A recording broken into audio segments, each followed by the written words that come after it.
Assalamualaikum warahmatullahi wabarakatuh. Baik anak-anakku yang dirahmati oleh Allah, kita ketemu di hari Rabu ya dalam Sirah Nabawiyah bab baru, yaitu perjalanan Rasulullah Shallallahu Alaihi Wasallam yang pertama ke Syam dan usahanya untuk mencari rezeki. Jadi saat itu ketika Rasulullah berusia 12 tahun, diajak pamannya ya Abu Thalib untuk pergi ke Syam dalam suatu kafilah dagang. Nah, Ustazah sudah pernah ceritakan bahwa pergi ke Syam itu saat itu dari Jazirah Arab ya ke Syam itu keluar negeri lah ibaratnya seperti itu ya. Jadi kayak misalkan Mesir, Libanon, kemudian Palestina, nah itu wilayah Syam. Iran itu wilayah Syam. Untuk berdagang ya. Kalau saat itu dibutuhkan perjalanan kalau dari dulu itu kurang lebih 1 bulan perjalanan melalui jalan kaki. Nah pada waktu itu ya kan kafilah gitu ya, kafilah dagangnya di Basra. Mereka melewati seorang pendeta bernama Bahiro. Nah ia adalah seorang ahli kitab ya, yang mengetahui kitab Injil begitu dan tentang masalah-masalah kenasranian. Kemudian Bahiro ini melihat ya dari rombongan ini di beberapa kisah disebutkan ada seperti awan yang menaungi begitu ya. Kemudian karena pendeta Bahiro ini tidak biasa menerima tamu ya, beberapa kali kafilah dagang melewati di Basra ini tidak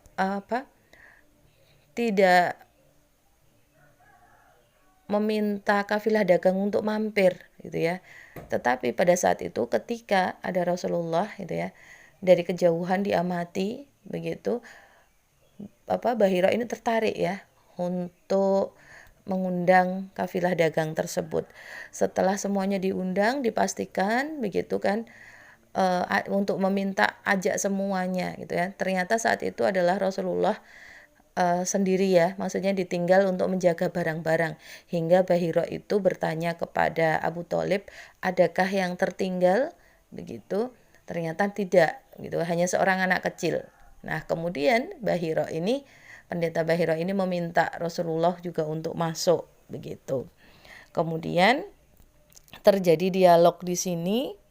Bahiro menoleh kepada Abu Thalib dan kemudian menanyakan, apa status anak ini di sisimu? Abu Thalib menjawab, ini anakku, begitu kan. Bahiro bertanya lagi, dia bukan anakmu. Tidak sepatutnya ayah anak ini masih hidup. Kemudian Abu Thalib lagi berkata, dia adalah anak saudaraku. Kemudian Bahiro bertanya, apa yang telah dilakukan oleh ayahnya? Abu Thalib menjawab, dia meninggal ketika ibu anak ini mengandungnya. Bahiro berkata, Anda benar, bawalah dia pulang ke negerinya dan jagalah dia dari orang-orang Yahudi. Jika mereka melihatnya di sini, pasti akan dijahatinya. Jadi sesungguhnya anak saudaramu ini akan memegang perkara besar, menjadi orang besar. Kemudian Abu Thalib gitu ya, kemudian cepat-cepat membawanya kembali ke Mekah. Jadi memasuki masa remaja, Rasulullah mulai berusaha untuk mencari rezeki ya. Jadi usianya saat itu 12 tahun, yaitu dengan mengembalakan kambing. Rasulullah pernah bertutur tentang dirinya gitu ya. Aku dulu mengembalakan kambing penduduk Mekah dengan upah beberapa kirot. Selama masa mudanya, Allah memelihara dari penyimpangan-penyimpangan yang biasanya dilakukan oleh para pemuda seusianya. Ya berhura-hura, bermain-main begitu ya.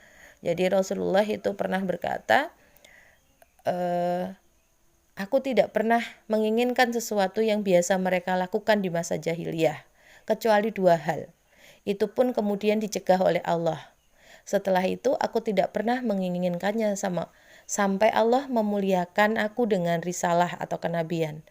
Jadi Rasulullah dulu pernah ingin ya, Ibaratnya kalau kalian sekarang mungkin lagi bersenang-senang sama teman-teman kalian, mabar, nongkrong di kafe, begitu ya, bergadang sampai malam untuk hal-hal yang unfaedah, begitu bahasa sekarangnya.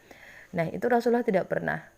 Jadi suatu saat itu adalah Rasulullah pernah ingin untuk berkumpul dengan teman-teman sebayanya ya saat itu ke Mekah, begitu.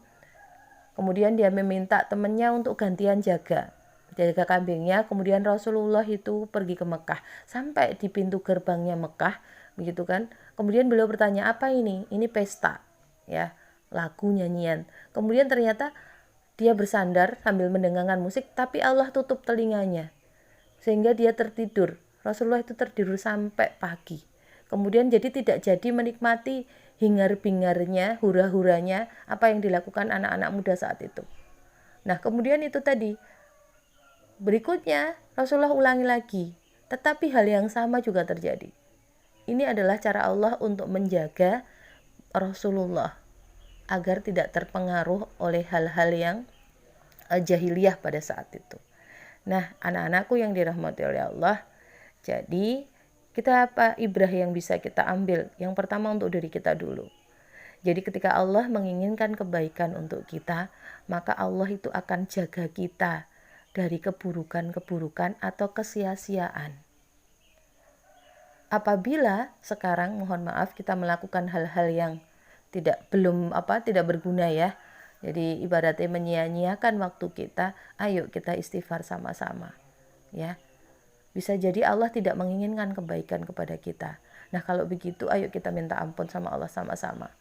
Jadi biarkan Allah nanti yang menjaga. Insya Allah ketika sampean melakukan keburukan gitu ya, itu pasti ada yang namanya alarm gitu ya. Allah itu punya alarm kebaikan. Nanti pasti ada yang ingatkan. Nah, seperti itu ya. Semoga dimudahkan untuk selalu bersabar dalam ketaatan dan kebaikan. Assalamualaikum warahmatullahi wabarakatuh.